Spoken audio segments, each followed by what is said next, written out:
할렐루야. 예, 주님의 성령 지금 이곳에 우리 다 같이 찬양하시겠습니다.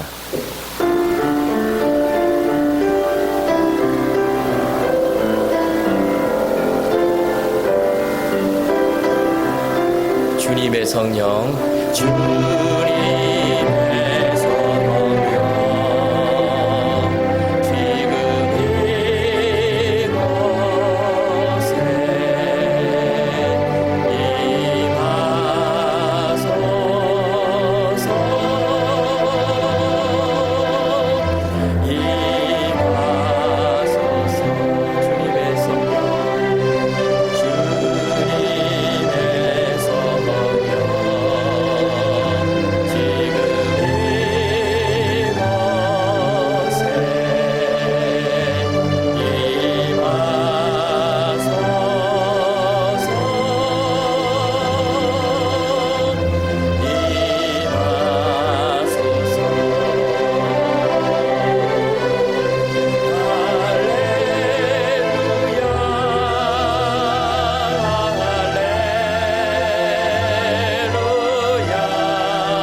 할렐루야.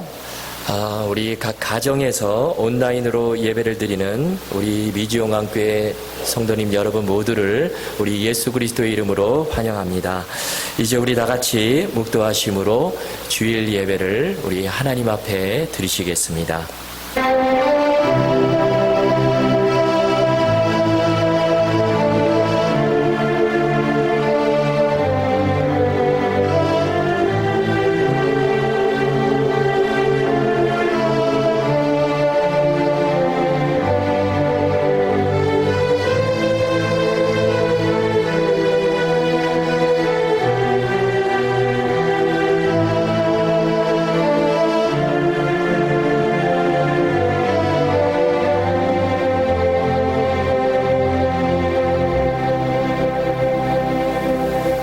방백들을 의지하지 말며 도울 힘이 없는 인생도 의지하지 말지니 그 호흡이 끊어지면 흙으로 돌아가서 당일에 그 도모가 소멸하리로다.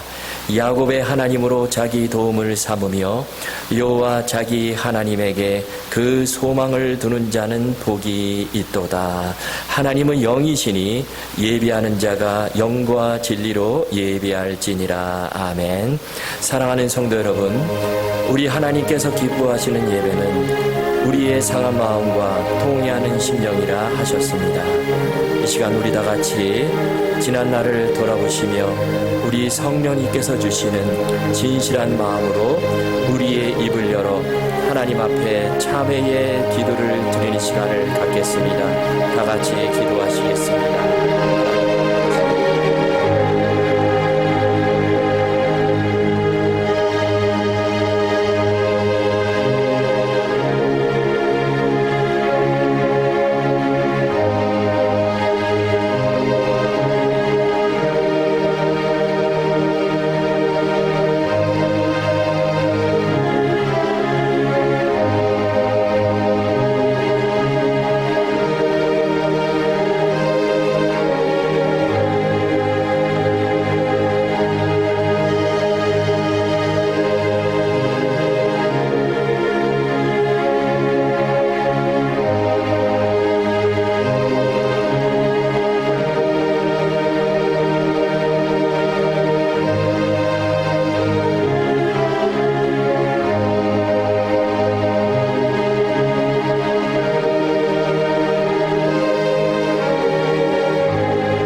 만일 우리가 우리 죄를 자백하면 그는 미쁘시고 의로우사 우리 죄를 사하시며 우리를 모든 불의에서 깨끗하게 하실 것이요 사랑의 하나님 아버지, 이 놀라운 용서의 은총을 우리에게 허락해 주신 것을 감사드립니다.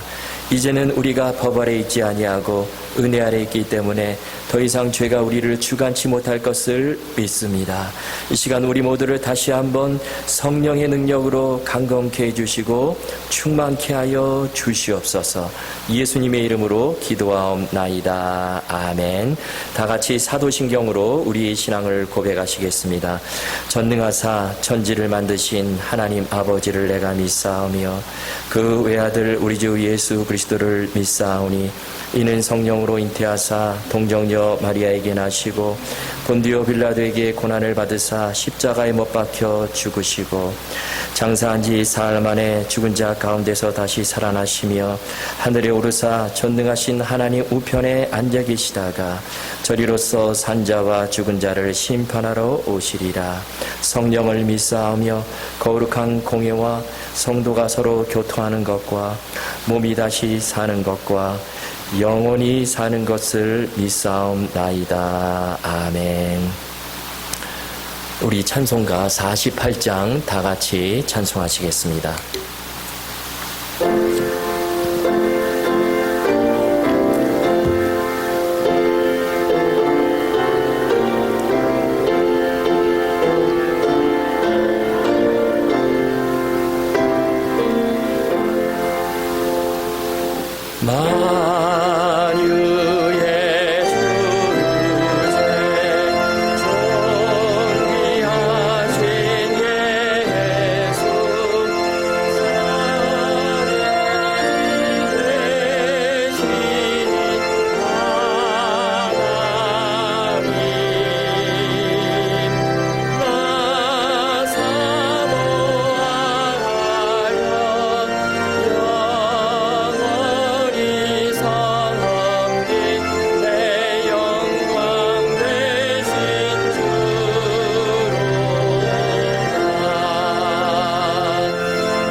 이제 우리를 위해서 추태진 집사님 기도해 주시겠습니다.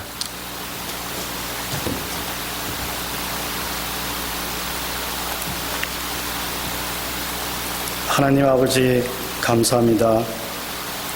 갈 길을 모르고 방황하던 저희들을 주님의 빛 가운데로 인도해 주시고 주님 안에서 구원의 기쁨을 안고 하나님 나라를 소망하며 살게 해주심을 감사합니다. 저희들 세상 어느 곳에 있든지 하나님의 자녀된 기쁨을 안고 이 세상의 어떠한 고난도 능히 이기는 저희들 되게 하여 주시옵소서.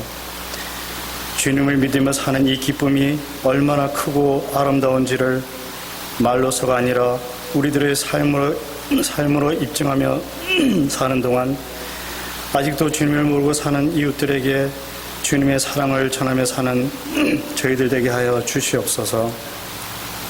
하나님 아버지, 저희들 지난주 부활절 주일을 보내면서 다시 한 번 더 주님의 사랑을 가슴 깊이 새기게 하여 주심을 감사합니다.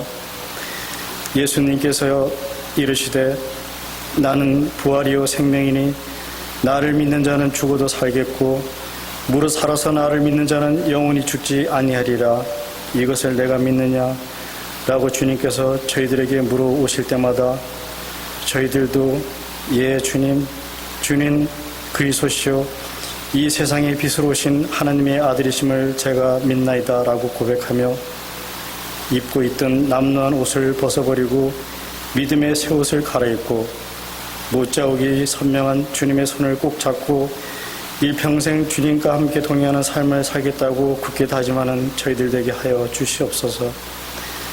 하나님 아버지, 저희들 현재 코로나 바이러스의 전염 확산 공포로 인하여 많은 두려움 속에서 하루하루를 지내고 있습니다. 하루빨리 코로나 바이러스가 깨끗이 사라지고 확진자들의 건강이 정상으로 회복되며 이를 위해 수고하는 모든 의료진과 그 가족들을 안전하게 지켜주시옵소서. 하나님 아버지, 저희들 이 어렵고 힘든 시간을 주님 믿는 기쁨, 주님 믿는 믿음으로 이겨나가게 하여 주시오며 또한 저희 교회의 모든 아프신 성도분들을 한 분 한 분 기억하며 주님께 간절히 합심해서 기도할 수 있는 믿음을 주시옵소서. 하나님 아버지, 저희들의 상한 심령을 치료해 주신 같이 아픔 중에 있는 저희 교회의 모든 성도님들께 치료의 강선을 비추어 주셔서 깨끗이 낫게 해 주심을 감사드립니다. 저희들의 기도가 하나도 땅에 떨어지지 아니하고 하나님께 상달됨을 믿으며 언제 어디서나 주님 바라보며 조용히 기도하는 저희들 되게 하여 주시옵소서. 하나님 아버지, 이 어려운 시국에도 저희 성도님들을 하나님 말씀으로 위로하고 힘주시기 위하여 온라인 설교를 준비하시며 수고하시는 저희 담임 목사님을 지켜주시며 전하시는 모든 하나님 말씀 위에 능력에 능력을 더해 주시어 듣는 저희들에게 위로가 되며 진리 되시는 주님 안에서 늘 마음의 평강을 잃지 않고 사는 저희들 되도록 지켜주시옵소서. 이 모든 말씀 우리 주 예수 그리스도의 이름으로 감사하며 기도드립니다. 아멘.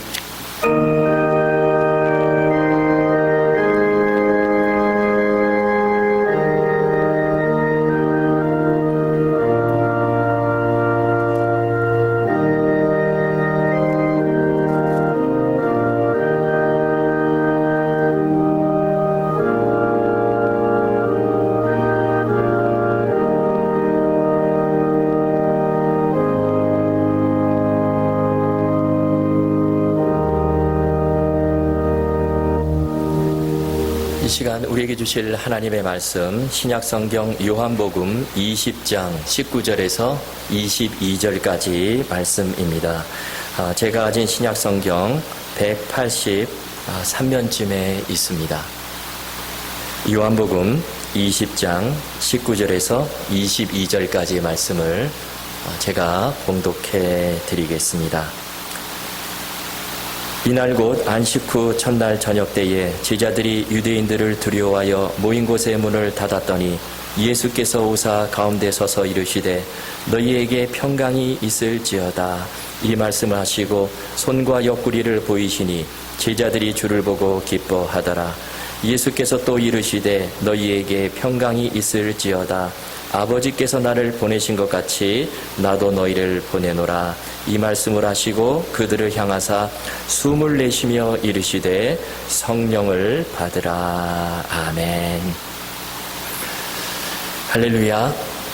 오늘은 숨을 내쉬며 이르시되 성령을 받으라 라는 제목으로 하나님 말씀 전하겠습니다. 지난 주일에 부활의 주님이 이 마가의 다락방에 문을 꼭 닫고 두려워서 숨어있는 제자들에게 나타나셔서 주신 두 가지 말씀에 대해서 우리가 살펴보았습니다. 자, 첫 번째 어떤 메시지를 주셨죠? 어떤 상황 속에서도 부활의 주님 바라보고 평강을 누리라, 이 말씀을 드렸습니다. 정말 그렇습니다. 우리가 살면서 오직 부활의 주님 예수 그리스도 바라볼 때만이 우리가 평강을 누릴 수 있다는 것이죠.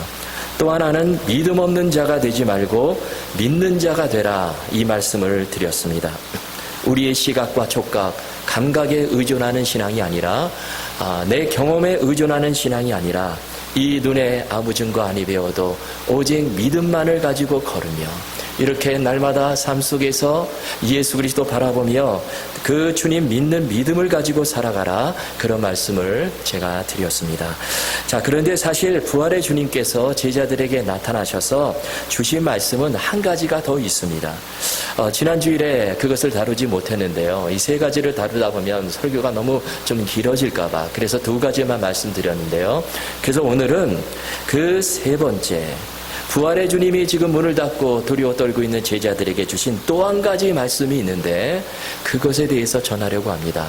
자, 그러면 그 말씀이 무엇일까요? 자, 22절 말씀 다시 한번 보십시오. 이 말씀을 하시고 그들을 향하사 숨을 내쉬며 이르시되 성령을 받으라. 지금 예수님께서 숨을 깊이 내쉬시면서 성령을 받으라, 이 말씀을 하셨어요. 자, 그러면 왜 예수님께서 이 말씀을 하셨을까요? 그리고 이 말씀의 의미가 무엇일까요? 자, 먼저 성령을 받으라, 이 말씀은 뒤집어 보면 우리 인간이 참으로 연약한 존재라는 뜻입니다. 정말 그렇습니다. 우리가 살면서 성령이 아니고서는, 성령님이 붙들어 주시지 않고서는 우리가 홀로 설 수 없는 존재라는 뜻입니다. 우리 예수님은 제자들의 연약함을 아셨죠. 제자들 넘어지고 실수하고 정말 혼자 일어설 수 없는 존재라는 것을 우리 예수님께서 너무나 잘 아셨습니다. 그래서 부활의 주님께서 그들에게 나타나셔서 숨을 깊이 내쉬시면서 너희는 성령을 받으라, 이 말씀을 주셨다라는 것이죠. 여러분, 그렇습니다. 먼저 우리가 알아야 될 것이 있어요. 그것이 뭐냐면 우리는 참으로 연약한 존재라는 것입니다. 연약하기 때문에 우리는 성령님을 의지할 수밖에 없다라는 것입니다. 지금 코로나 바이러스가 전 세계를 뒤흔들고 있는데요. 그런데 이 바이러스가 우리에게 주는 여러 가지 그 교훈들이 있습니다. 그런데 그 중에 하나가 뭐냐면요, 우리 인간은 참으로 연약한 존재다. 그것을 여러분 다 느끼실 거예요. 사실 인류의 역사를 보면요, 이 전염병은 어느 시대나 늘 있어 왔습니다. 지금 똑같은 일이 계속해서 반복이 되는데요. 근데 그 결과가 비슷해요. 수많은 사람들이 죽습니다. 우리 인간이 이 바이러스라는 존재를 알게 된 것이 지금으로부터 약 한 150년 전이라고 합니다. 그 이전까지는요, 바이러스가 돌아도 이것이 바이러스인지 그 정체도 모르고 그냥 수많은 사람들이 죽어나갔죠. 근데 지금은 그 정체를 알아요. 그런데요, 이 전염병이 한번 돌면 참으로 끔찍하죠. 이것은 예전이나 지금이나 마찬가지입니다. 기록에 보면 기원전 431년에 고대 그리스에서 이 펠로폰네소스 전쟁이 일어났습니다. 그 시기에 이 그리스의 전염병이 돌았는데요. 그런데 얼마나 참혹한지 기록에 보니까 거리의 시체들이 막 그냥 여기저기 널브러져 있고요. 새들조차도 그 시체를 건드리지 않았다고 합니다. 또 제가 예전에 말씀드렸는데 14세기에 흑사병이 돌았죠. 그 병원균이 이 패스트균인데요. 그 흑사병으로 유럽 인구의 30%, 많게는 60%가 목숨을 잃었습니다. 또 그때 기록을 보면요, 이 남자와 여자가 서로 버리고 도망가고요, 집도 재산도 다 버리고 다른 지역으로 찾아 나서는 그런 모습을 보게 됩니다. 또 다른 나라 찾아볼 필요도 없이요, 가깝게는 우리나라 이 조선시대의 기록을 보면요, 1525년 중종 때 이 역병이 돌았어요. 그런데 당시 그 조선의 인구의 0.5%, 오늘날 한국 인구로 환산을 하면 약 25만 명이 사망을 했습니다. 그때 이 평안도 전체가 완전히 텅텅 비었다고 합니다. 그런데 여러분, 요즘 과학이 얼마나 많이 발달했습니까? 요즘 의술이 참으로 발달했죠. 그런데 똑같은 일이 벌어지고 있어요. 이 전염병 막지를 못합니다. 그냥 눈에 보이지 않는 그 작은 바이러스에 의해서 지금도 수많은 사람들이 죽어나가고 있어요. 그런데 우리가 지금 오늘날 이렇게 의술과 과학이 발달된 이 시대를 살아가는 우리가 할 수 있는 일이 무엇입니까? 고작 손을 깨끗이 씻고요, 그리고 마스크 착용하고 사회 거리두기, 이 정도예요. 여러분, 이것은 우리 인간이 참으로 연약하다는 것을 보여주는 것이죠. 또 한 가지 참으로 아이러니한 것이요, 오늘날 세계 최강대국 미국이죠. 우리가 살고 있는 이 미국입니다. 미국은요, 정말 최고의 무기와 최고의 과학기술을 자랑하는 그런 선진국인데, 그런데 이 미국에서 이 코로나 바이러스 걸린 확진자 수, 그리고 사망자 수가 전 세계 1위예요. 제가 오늘 통계를 보니까요, 거의 전 세계 확진자 수의 3분의 1을 차지하고 사망자 수도 전 세계의 거의 4분의 1입니다. 여러분, 뭐 강대국이라고 해서 최고의 과학기술, 최고의 의료기술을 가졌다고 해서 바이러스를 피해갈 수 있는 것이 아니라는 것이죠. 미국, 우리가 잘 아는 대로 막강한 이 핵추진 항공모함을 가지고 있습니다. 한 대가 아니에요. 제가 보니까 뭐 11대 가지고 있다고 그러는데요. 근데 그 항공모함 한 대가 뜨면요, 그 항공모함을 또 호위하는 또 여러 척의 배들이 있습니다. 이게 전대를 이루는데요. 그런데 이 항공모함 한 전대가 웬만한 중소국가의 해군력, 공군력, 그거 다 무력화시킬 수 있는 엄청난 전력이라고 합니다. 그런데 보도를 보니까요, 이 미국의 항공모함이요, 완전히 바이러스에서 지금 무력화되고 있어요. 그 항공모함 4척에서 코로나 바이러스 감염자가 나와가지고요, 지금 막 대피하고 난리입니다. 그 누구도 접근할 수 없는 이 최고의 항공모함인데, 전투기도요, 거의 한 100대 가까이 싣고 다니는데, 세계 최강인데, 이 작은 바이러스 앞에서 속수무책이 되어 버린 것이죠. 저는 이 코로나 바이러스를 통해서 하나님께서 우리에게 주시는 중요한 메시지가 있는데, 그것은 우리 인간이 얼마나 연약한 존재인가, 그것을 깨닫게 해주신다고 믿습니다. 그런데 이것은요, 우리의 생명, 우리의 건강, 뭐 과학기술의 문제만이 아닙니다. 또 한 가지가 있는데요, 우리 사람은 언제든지 넘어지고 실수하고 실패할 수 있는 그런 존재라는 것이죠. 우리가 연약하기 때문에 그래요. 우리는 수시로 죄 가운데 떨어질 수 있습니다. 본문에 나오는 죄자들이 그렇죠. 요한복음 20장, 21장을 가만히 읽어보면 이해가 되지 않는 장면들이 나옵니다. 그것이 뭐냐면요, 자, 예수님의 제자들이요, 부활의 주님을 만났어요. 눈으로 직접 예수님을 보았습니다. 그리고 예수님 손에 못자국, 옆구리에 창자국까지 보았어요. 자, 이렇게 되면 어떻게 해야 될까요? 아, 예수님이 다시 살아나셨구나, 그러면서 그 주님이 우리와 함께 계셔, 그러면서 두려움을 떨치고 일어나야 되는데, 다시 주님의 제자로 그렇게 살아가야 하는데, 그런데 그들이 어떻게 하죠? 참으로 무기력해요. 한심하기가 짝이 없습니다. 어떻게 하죠? 요한복음 21장 3절에 보니까 예수님의 수제자였던 베드로가 이렇게 말합니다. 거기 보시면 시몬 베드로가 나는 물고기를 잡으러 가노라 하니 그들이 우리도 함께 가겠다 하고 나가서 배에 올랐으나 그날 밤에 아무것도 잡지 못하였더니, 여러분 이해가 가십니까?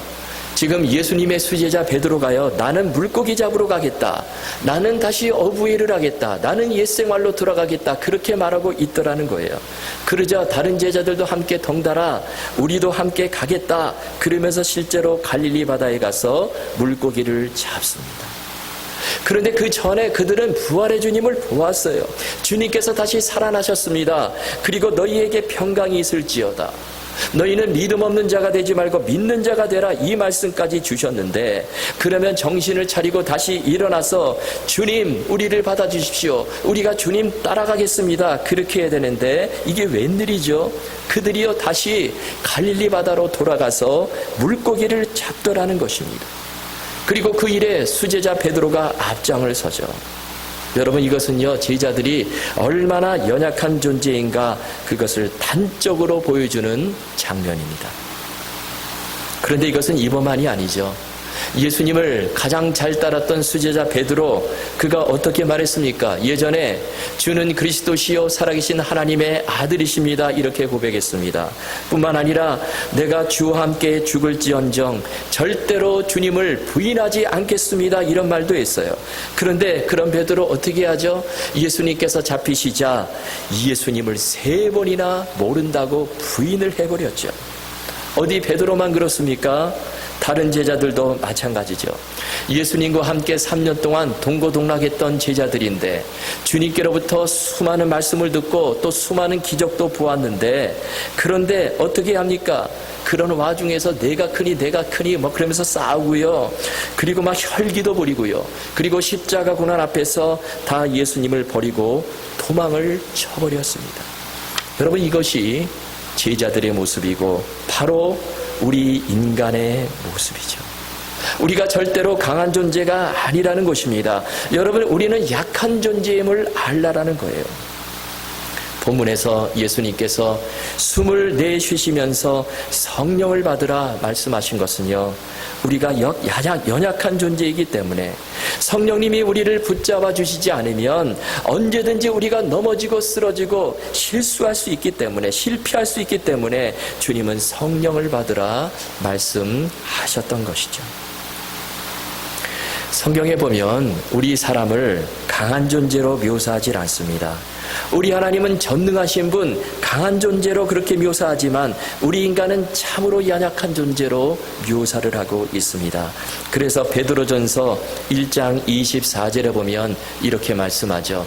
그러므로 모든 육체는 풀과 같고 그 모든 영광은 풀의 꽃과 같으니 풀은 마르고 꽃은 떨어지되.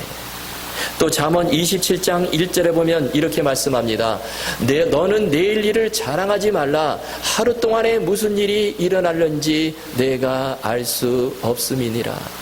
여러분, 그렇습니다. 우리가 참으로 연약해서요. 우리는 그냥 짓밟히고 그냥 바람에 흔들리고 이리저리 흔들리는 그런 풀과 같고요. 내일 일을, 앞의 일을 전혀 내다볼 수 없는 그런 연약한 존재라는 뜻이죠. 그래서 우리 주님은 제자들에게 우리에게 성령을 받으라 말씀하신 것입니다. 여러분, 그렇습니다. 우리에게 절대적으로 필요한 분이 바로 성령님이라는 거예요. 성령님이 아니고서는 우리가 절대로 혼자 일어설 수도 없고 이 세상 속에 승리할 수도 없습니다. 주님의 그 귀한 사명도 감당할 수 없다라는 것이죠. 자, 그렇다면 조금 더 나아가서 성령님이 누구일까요? 요한복음 14장 16절에 보면 예수님께서 성령님에 대해서 이렇게 말씀하십니다. 내가 아버지께 구하겠으니 그가 또 다른 보혜사를 너희에게 주사 영원토록 너희와 함께 있게 하리니. 여기 보니까 성령님을 보혜사다 이렇게 말씀하고 있는데요. 그 의미는 돕는 자, 위로자, 중재자, 그런 뜻이 있습니다. 성령님은요, 우리 인생의 파트너가 되어주셔서 우리를 끊임없이 주 안에 서도록 도와주시고 위로해 주시고 또 주님과 우리 사이를 계속해서 연결해 주시는 분이시라는 그런 말씀이죠. 서울여자대학교에서 신학을 가르치시는 이 장경철 목사님이 쓰신 믿는다는 것의 행복이라는 책에 있는데요. 그 책에 보면 이 성령님의 중요한 두 가지 사역에 대해서 말하고 있습니다. 그 두 가지 사역이 뭐냐면 현재와 사역과 내재와 사역입니다. 자, 그러면 현재와 사역은 무엇일까요? 그것은 과거에 일어났던 사건을 오늘의 사건으로 변화시키는 그런 사역입니다. 다시 말씀드리면 성령님께서 2000년 전에 일어난 그 예수 그리스도의 십자가 사건을 끊임없이 현재의 사건으로 전환시켜 주신다는 것입니다. 사람들이 볼 때는 예수님의 십자가 까마득한 옛날, 정말 2000년 전에 저 팔레스타인 지방의 한 구석에서 일어난 그런 사건에 불과한데요. 그러나 성령님께서는 그 과거의 사건을 현재 우리에게 오늘의 사건으로 만들어주시고 그 십자가의 은혜를 지금 누리도록 해 주신다는 것입니다. 자, 그러면 내재와 사건은 무엇일까요? 우리 바깥에서 일어난 사건을 내 심령 안의 사건으로 변화시켜 주십니다. 그래서 여러분, 만약에 성령님의 사역이 없다면 예수님이 주신 말씀, 또 주님이 이루신 구원 사건, 이 모든 것들이 나와는 별 상관없는 것이 되어버려요. 하지만 성령님이 도와주실 때, 성령님께서 역사하실 때 예수님의 구원 사건이 바로 나를 위한 사건이 되는 것이고요. 내 심령 안에서 일어난 사건으로 받아들여지게 되고요. 또 우리 예수님께서 하신 그 말씀이 내 심령 가운데 심기어지고 그 말씀이 깨달아지고 역사하는 놀라운 능력의 말씀이 된다는 것입니다. 그래서 요한복음 14장 26절에 보면 이렇게 말씀하죠. 보혜사 곧 아버지께서 내 이름으로 보내실 성령, 그가 너희에게 모든 것을 가르치고 내가 너희에게 말한 모든 것을 생각나게 하리라. 여러분, 성령님은요 지금도 끊임없이 이 현재와 사역과 내재와 사역을 하십니다. 이 성령님의 사역으로 인해서 우리가 부활의 주님을 믿을 수 있고요. 그 예수 그리스도를 나의 주님으로 모시고 주님 말씀 붙잡고 이 세상 속에서 승리하는 삶을 살 수 있게 된 것이죠. 자, 이런 맥락에서요, 오늘 본문을 가만히 보시면 또 한 가지 특이한 장면이 나오는데요. 자, 예수님께서 성령을 받으라 말씀하시는데, 근데 그냥 그 말씀만 하신 게 아니에요. 그 앞에 어떠한 동작을 취하십니다. 어떻게 하십니까? 숨을 내쉬시면서 그리고 성령을 받으라 이렇게 말씀하셨어요. 자, 그러면 왜 예수님께서 숨을 크게 내쉬시면서 이 말씀을 하셨을까요? 여기에는 중요한 상징적인 의미가 있습니다. 먼저 이 숨을 내쉬다, 이 단어가요 헬라어로 에네퓨세션이라는 그런 단어인데요. 이 단어의 좀 정확한 의미를 알려면 이 단어가 성경 다른 곳에서 어떤 맥락에서 어떤 뜻으로 사용이 되었는가, 그것을 찾아보면 되는데요. 그런데 신약 성경은 헬라어로 쓰였죠. 근데 구약 성경은 히브리어로 쓰여졌습니다. 그래서 오늘 이 숨을 내쉬다 이 헬라어 단어를 사실 구약 성경 히브리어로 쓰여진 이 구약 성경에서는 사실 찾을 수가 없어요. 히브리어이기 때문에. 그런데 여러분, 이 70인역이라고 하는 그런 번역본이 있는데요. 이것은 이 구약 성경을 헬라어로 기록한 성경입니다. 70인역은 72명의 유대인들이요, 알렉산드리아에서 이 히브리어 구약 성경을 헬라어로 번역을 한 것으로 전해지는데요. 그런데 이 70인역에 보면 이 요한복음에 나오는 이 숨을 내쉬다 이 헬라어 단어가, 똑같은 단어가 두 곳에서 사용이 되는 것을 발견할 수가 있습니다. 그것이 어디일까요? 창세기 2장과 에스겔서 37장에 나오는데요. 먼저 창세기 2장 7절을 보십시오. 여호와 하나님이 땅의 흙으로 사람을 지으시고 그 생기를 그 코에 불어넣으시니 사람이 생명이 되니라. 여기 보니까 생기를 불어넣다, 그런 단어가 나오는데요. 이 단어가 오늘 본문에 나오는 숨을 내쉬다 이 단어와 일치합니다. 또 에스겔 37장 9절 하반절에 보면 이런 말씀이 나옵니다. 생기야 사방에서부터 와서 이 죽음을 당한 자에게 불어서 살아나게 하라. 여기 불어서라는 단어가 나오는데요. 이 단어 역시 본문에 나오는 숨을 내쉬다 이 단어와 같은 단어예요. 자, 그렇다면 우리는 여기서 어떤 뜻을 유추해낼 수 있을까요? 여러분, 하나님께서 사람을 만드실 때 그 코에 생기를 불어넣으시니까 완전히 새로운 존재, 생명이 되었습니다. 또 에스겔서 37장에 보면 에스겔 골짜기에 지금 마른 뼈들이 수북히 쌓이는데요. 그 뼈들은 그냥 뼈죠. 생명이 없는 존재들입니다. 움직일 수가 없죠. 그런데 생기를 불어넣자마자 그 뼈들이 살아나서 일어나 큰 군대가 되죠. 여러분, 이처럼 생기가 들어가면, 생기가 불어넣어지게 되면 완전히 새로운 존재가 되는 것입니다. 그런데 예수님께서 성령을 받으라 이 말씀을 하실 때 숨을 크게 내쉬시면서 이 말씀을 하셨는데 그 의미가 무엇입니까? 바로 성령을 받게 되면, 우리가 성령 충만하게 되면 완전히 새로운 존재가 된다는 것입니다. 마치 흙덩이에 불과한 그런 존재가 생기가 불어들어가게 되자 하나님의 형상대로 지어진 사람이 된 것처럼, 마른 뼈에 생기가 들어갔을 때 그 뼈들이 일어나 엄청난 큰 군대가 된 것처럼, 여러분, 우리가 성령의 지배를 받게 되면 완전히 새로운 존재가 된다라는 것입니다. 예전에는 정말 마른 뼈와 같이 죽음의 길, 멸망의 길로 가던 사람들이요, 옛생활에 빠져 살던 사람들이, 그렇게 살던 사람들이 정말 성령을 받게 되면, 성령 충만하게 되면 주 안에서 살아 움직이는 존재, 전혀 새로운 존재, 능력 있는 삶을 살게 된다는 것입니다. 예전에는요, 삶의 의미와 가치를 잃어버린 채 떠돌아다니며 방황하며 그렇게 살던 사람들이 성령을 받게 되면 하나님 안에서 새로운 가치를 발견하고 전혀 다른 새로운 존재로 살아가게 된다라는 것입니다. 이런 이야기가 있습니다. 날 때부터 꼽추였던 여자아이가 있었습니다. 이 아이는요, 17살이 될 때까지 집 밖에 나가본 일이 없어요.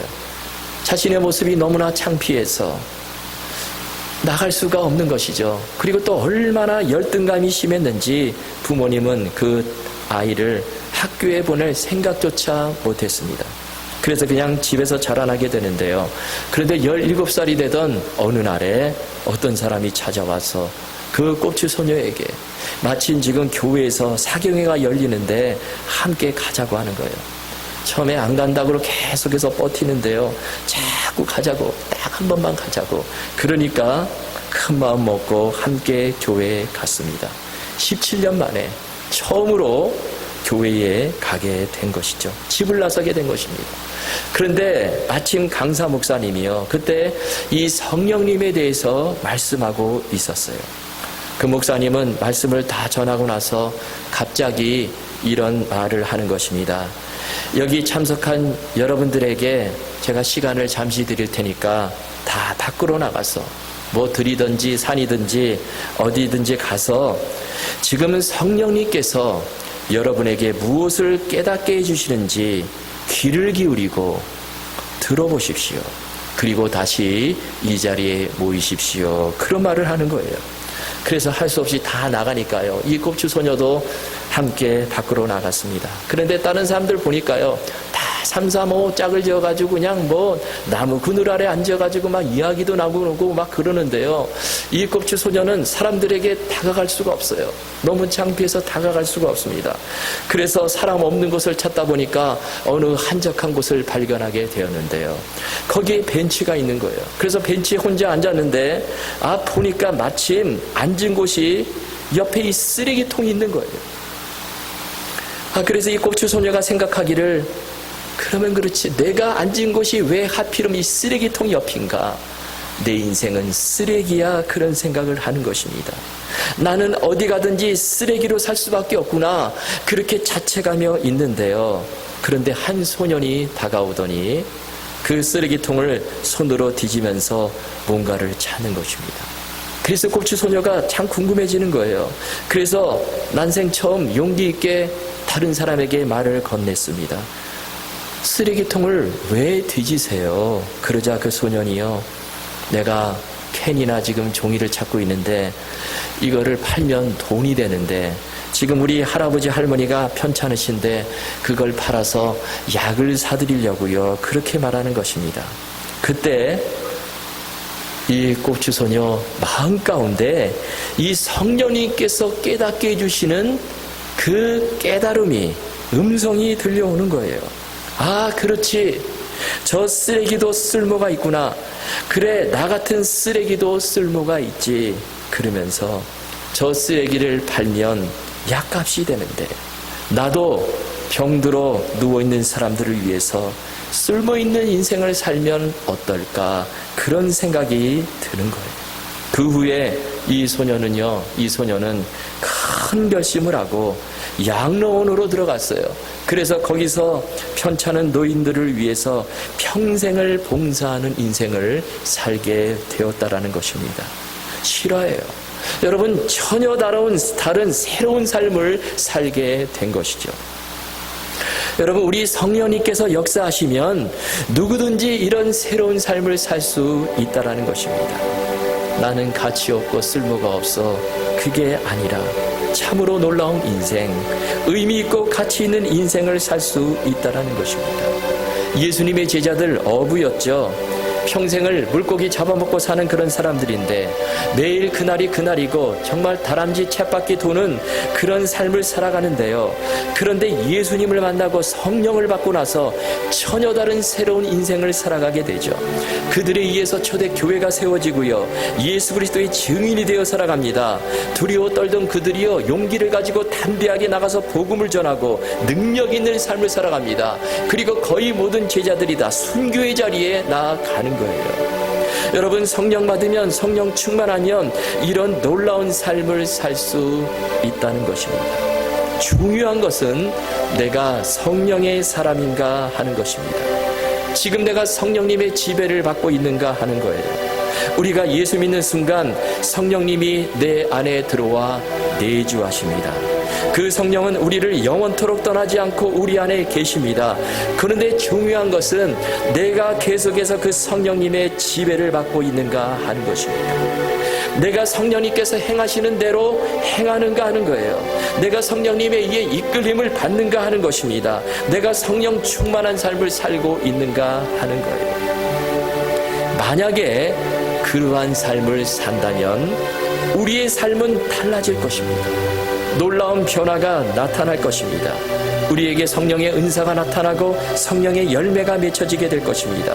무기력하고 넘어지고 쓰러지는 삶이 아니라, 낙심하고 절망하는 삶이 아니라 능력 있는 삶, 이 세상 속에서 승리하는 삶을 살게 될 것입니다. 예수 그리스도의 놀라운 증인이 되어 완전히 다른 새로운 삶을 살게 될 것입니다. 사도행전에 기록된 제자들의 모습 보면 성령을 받고 완전히 변화된 삶을 살아가죠. 그들에게 두려움은 찾아볼 수 없고 담대하게 복음 전하며 예수 그리스도의 증인으로 살아갑니다. 여러분, 그 제자들의 모습이요, 우리와 전혀 상관없는 모습이 아니에요. 누구든지 성령 충만하면 저와 여러분도 그러한 삶을 살 수 있다는 것이죠. 여러분, 오늘 주신 이 말씀 붙잡으시고요. 우리가 살면서 정말 중요한 것은 내가 성령님의 이끌림을 받는가, 내 삶을 성령님께 맡기는가, 내가 성령님의 지배를 받는가. 여러분, 간단합니다. 이것만 잘하면 우리도 새로운 인생, 우리 삶 속에 의미 있고 가치 있고 정말 보람되고 정말 예수 그리스도의 증인으로 능력 있는 삶을 살아갈 수 있다라는 것입니다. 여러분, 이 말씀 붙잡으시고 날마다 성령 충만을 사모하며 성령님을 따라 행하시는 저와 여러분 다 되실 수 있기를 주님의 이름으로 축원합니다. 이 시간 우리 다 같이 기도하시겠습니다. 하나님 아버지, 오늘 주신 말씀, 우리가 참으로 연약한 존재인데 우리가 날마다 넘어지고 쓰러지고 우리 혼자 힘으로 일어설 수 없는 그런 존재들인데, 그러한 우리들을 아시고 우리 예수님께서 숨을 내쉬시면서 성령을 받으라 말씀해 주시고 우리에게 성령님을 보내주셨습니다. 하나님 아버지, 우리 인생의 영원한 파트너 성령님이 내 안에 계심을 믿고 날마다 성령님께 나 자신을 맡기고 성령님의 지배를 받으며 성령 충만한 삶을 살도록 우리 모두를 붙잡아 주시옵소서. 내 삶은 내가 주도해가는 것이 아니라 성령님께서 주도하시도록 나를 온전히 맡김으로 우리가 이 세상 속에서 정말 담대하고 능력 있고 승리하는 삶을 살도록 우리 모두를 붙잡아 주시옵소서.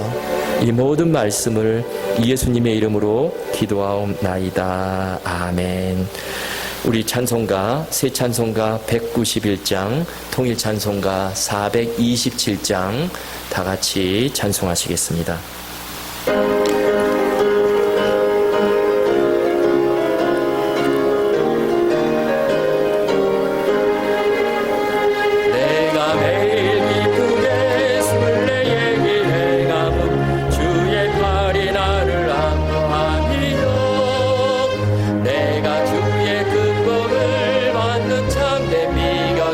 주의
부르시겠습니다.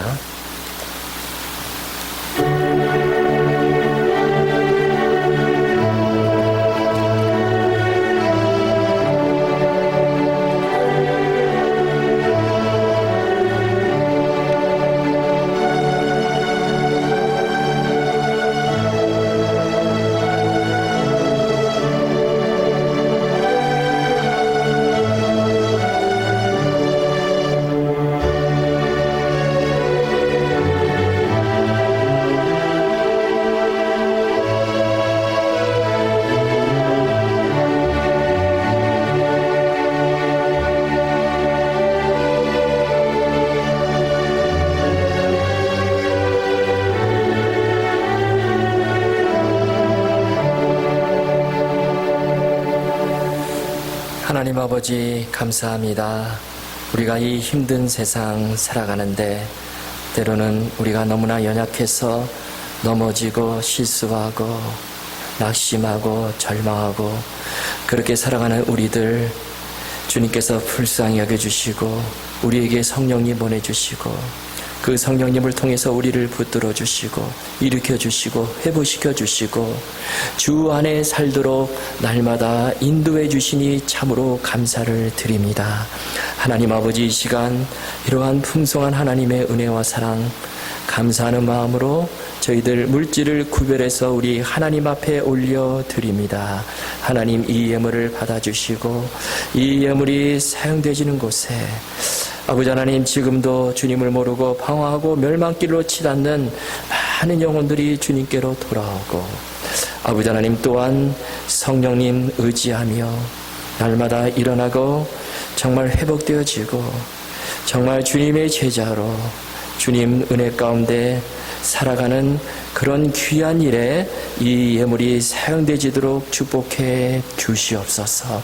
아버지 하나님 드린 모든 손길들을 주님께서 기억해 주시고 지금 참으로 힘들고 어려운 현실 가운데 살아가고 있사온데 주님 부족함이 없도록 주님께서 날마다 공급해 주시고 채워주시고 무엇보다 우리가 이 세상 살면서 성령 충만한 가운데 감사하며 찬송하며 주 안에서 승리하는 삶을 살도록 우리 모두를 붙잡아 주시옵소서. 이 모든 말씀을 예수님의 이름으로 기도하옵나이다. 아멘.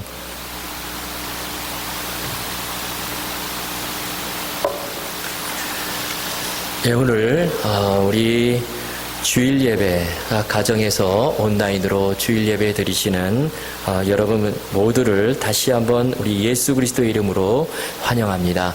교회 소식 전해드리겠습니다. 주일 예배는 교회 홈페이지나 카톡으로 보내드리는 동영상을 통해서 기존의 예배 시간 8시에 따라서 각 가정에서 드리실 수 있기를 바랍니다.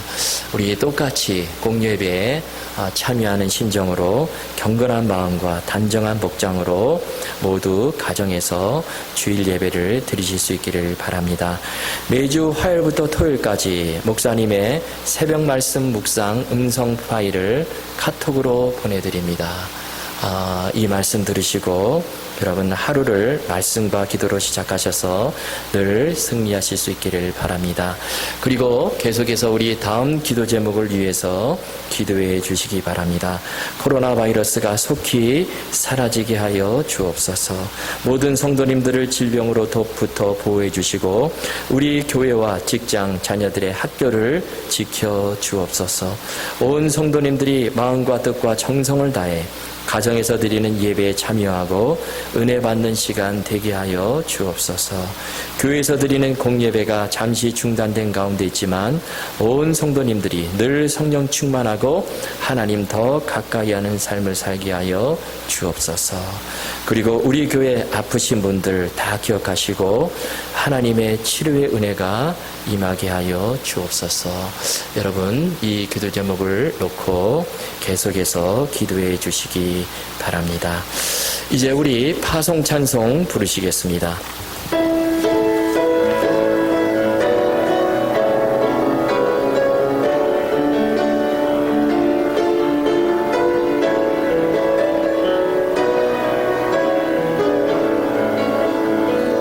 주 하나님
이제는 우리를 죄 가운데서 구원해 주시기 위해 십자가에 달려 돌아가시고 부활 승천하시고 지금도 우리의 모든 길을 친히 인도해 주시는 우리 주 예수 그리스도의 크신 은혜와 우리 하나님 아버지의 말로 닿을 수 없는 그 풍성하신 사랑하심과 성령님의 교통하시고 위로해 주시고 치료해 주시는 역사가 우리가 정말 연약하고 홀로 설 수 없는 존재임을 기억하고 그러한 가운데 우리 인생의 영원한 파트너인 성령님의 인도를 받으며 성령님의 지배를 받으며 또 사도행전에 나타난 제자들처럼 담대하고 이렇게 예수 그리스도의 복음을 전하는 그런 축복의 삶을 살아가기를 원하는 이 자리에 함께한 주님의 귀한 자녀들과 각 가정에서 온라인으로 예배를 드리는 주님의 귀한 자녀들 가운데 그리고 그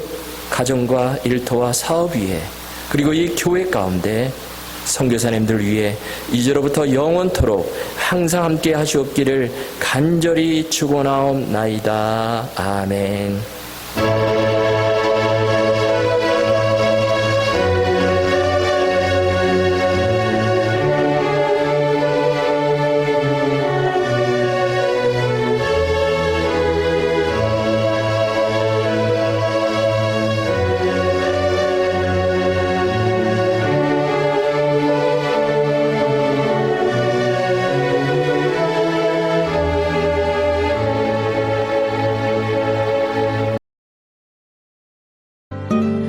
너의 삶의 참 주인 너의 참 부모이신